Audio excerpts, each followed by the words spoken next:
Protect your DNA. BioPQQ can promote formation of new mitochondria. Infowarsstore.com.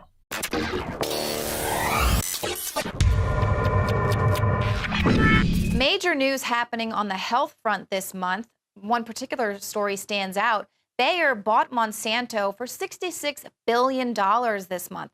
Now, this is the largest corporate cash buyout in history, and it is a huge step in the direction of controlling the world's food supply. So now you're thinking you're merging GMOs, pesticides, and pharmaceutical drugs, as well as crop seeds. This has huge implications because now we're seeing these huge corporate giants consolidate, which means monopoly. Now, we'll get back to that in a minute, because the reason why this is so key is because we are depending on these people to give us the research that we need to know if genetically modified foods, for instance, are a safe bet. What are the long-term repercussions on our health?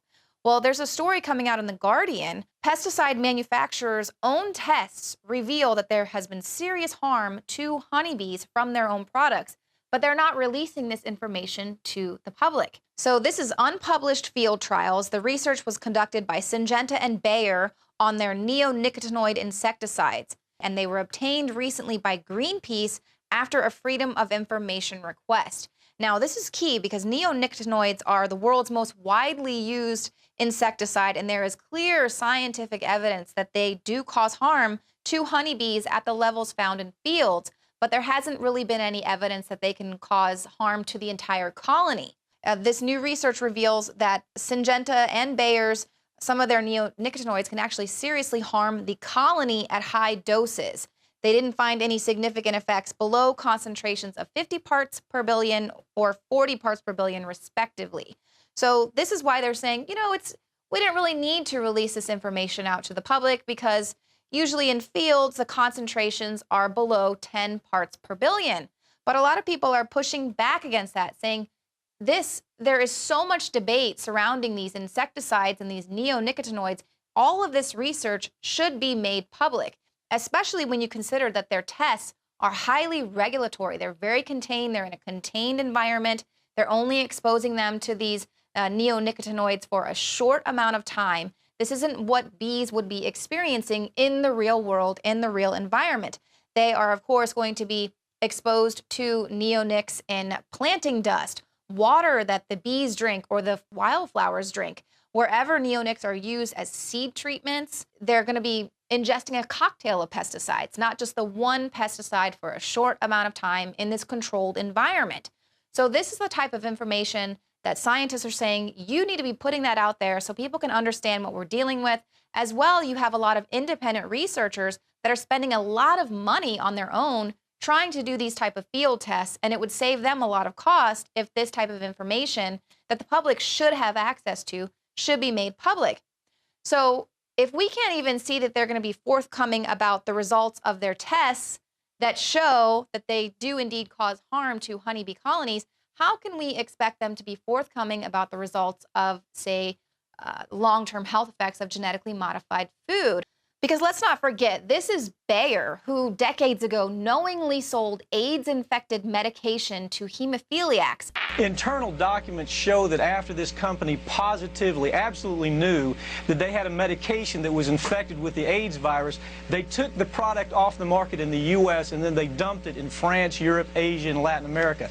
The medicine's called Factor VIII. It was an injection medicine that was used for hemophiliacs, mostly children. Children had been born with an incurable disease. Hold on, Mike. So hold on. So you're telling me that Bayer knew that this drug was infected with the AIDS virus. They yanked it from the market in America, and then they dumped it in markets overseas? They had to figure out a way, Joe, to make a profit on a product that they could not sell in America. So I'm sure when it comes to the future of the Bayer-Monsanto merger, or even with these tests coming out on the neonicotinoids and the long-term effects on honeybee colonies, I'm sure they're going to have the best interests of the public in mind when they're moving forward with their research, right? So these type of studies are the very studies that companies themselves say are so important, so vital to get out there, and yet they're not telling people what they find. They're only releasing these results if someone insists via a FOIA request. And for months, they've been downplaying the results. In fact, Syngenta actually told Greenpeace in August that none of the studies that Syngenta had commissioned or undertaken showed any damage to the health of bee colonies. But now, thanks to this FOIA request, we can see the studies actually contradict that statement. So they're telling the public one thing when their studies are revealing something completely different. And these are the people that we are now supposed to trust with a large portion of the world's seeds. And it's not just Bayer and Monsanto, but it's also Dow and DuPont, Syngenta and ChemChina. So these are corporations that are merging, and so consolidation equals monopoly. And where we're really going to start to see the effects of all of this power is if the Trans-Pacific Partnership passes.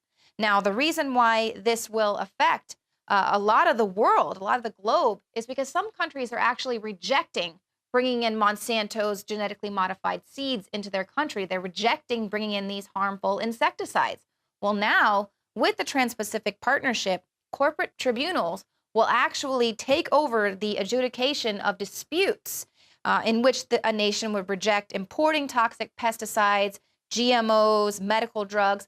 These tribunals will decide whether that nation is permitted to refuse importation.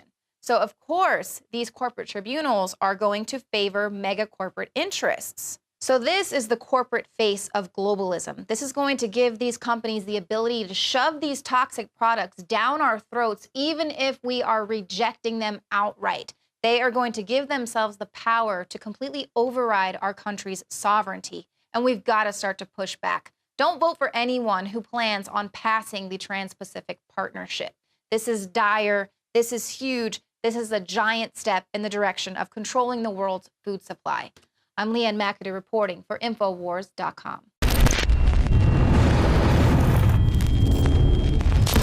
In the past decade, we have witnessed unparalleled scientific discoveries in the area of health. But no one has put together a formula that focuses directly on brain health, nerve growth factors, and optimizing your cellular energy at the same time. DNA Force is one of the most expensive formulas to produce.